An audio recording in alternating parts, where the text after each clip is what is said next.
மாவட்டம் கோவிந்தராஜபுரத்தில் ஐ பெரியசாமியின் வீடு மற்றும் அவரது மகன் வீட்டில் நடைபெறும் சோதனையின் மூலம் தற்போது அவருடைய மகளிடம் விசாரணை தொடர்ந்து நடைபெற்று வருகிறது. இது தொடர்பான விவரங்களுடன் செய்தியாளர் செந்தில் இணைந்திருக்கிறார். செந்தில், தற்போது விசாரணை அவருடைய மகளிடம் நீடித்து வருகிறது. சங்கர், இது தொடர்பான விவரங்களை பதிவு செய்யலாம்.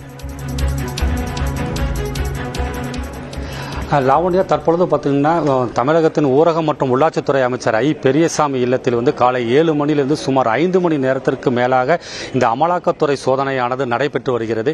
இந்த சூழ்நிலையில் அவரது இல்லத்தில் இருந்த ஐ பெரியசாமி மற்றும் அவரது மனைவி சுசீலா பெரியசாமி அவர்களிடம் அமலாக்கத்துறையினர் விசாரணை மேற்கொண்டு வரக்கூடிய சூழ்நிலையில் தற்பொழுது திண்டுக்கல் மாவட்டம் பழனி சட்டமன்ற தொகுதி சட்டமன்ற உறுப்பினராக இருக்கக்கூடிய ஐ பெரியசாமியின் மகனான செந்தில்குமார் மற்றும் மெர்சி அவருடைய மனைவி இருவரையும் சீலப்பாடியில் உள்ள அவரது இல்லத்தில் சுமார் 5 மணி நேரத்திற்கு மேலாக விசாரணையானது மேற்கொள்ளப்பட்டு வருகிறது.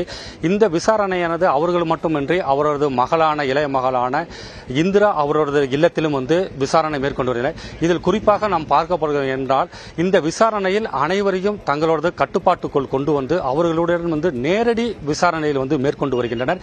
தற்பொழுது ஐ பெரியசாமியின் மகனான செந்தில் வீடு சீலப்பாடி பிரிவில் இருக்கக்கூடிய அந்த இடத்துல விசாரணையை மேற்கொண்டு வரும்பொழுது சென்னையில் உள்ள அவரது அலுவலகத்தின் பூட்டு ஆனது பூட்டி இருந்தது. அந்த பூட்டை திறக்க முடியாமல் அமலாக்கத்துறையினர் சோதனை காலதாமதமாகியிருந்த நிலையில இங்கு அந்த அவர்கள் இல்லத்தில் சோதனை நடத்தி அவர்களோட விசாரணை மேற்கொண்டதில் அந்த பூட்டானது தற்பொழுது உடைக்கப்பட்டு அந்த சென்னையில் உள்ள அலுவலகம் இப்பொழுது அமலாக்கத்துறையின் கட்டுப்பாட்டிற்கு அங்கும் சோதனையானது மேற்கொண்டு வருகின்றனர்.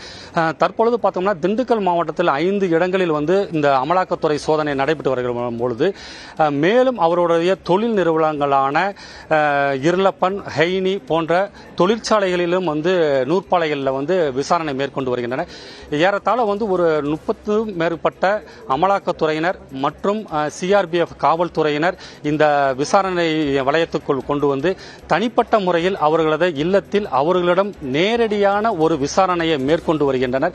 இந்த விசாரணை முடிவிலேயே இந்த அமலாக்கத்துறையின் விசாரணை எதை நோக்கி சென்று கொண்டிருந்தது, என்ன விசாரணையில் கைப்பற்றப்பட்டது, என்ன ஆவணங்களுக்காக இந்த விசாரணையானது இந்த ரைடு நடந்தது என்பது தெரிய வரும். லாவண்யா, விவரங்களுக்கு நன்றி சங்கர்.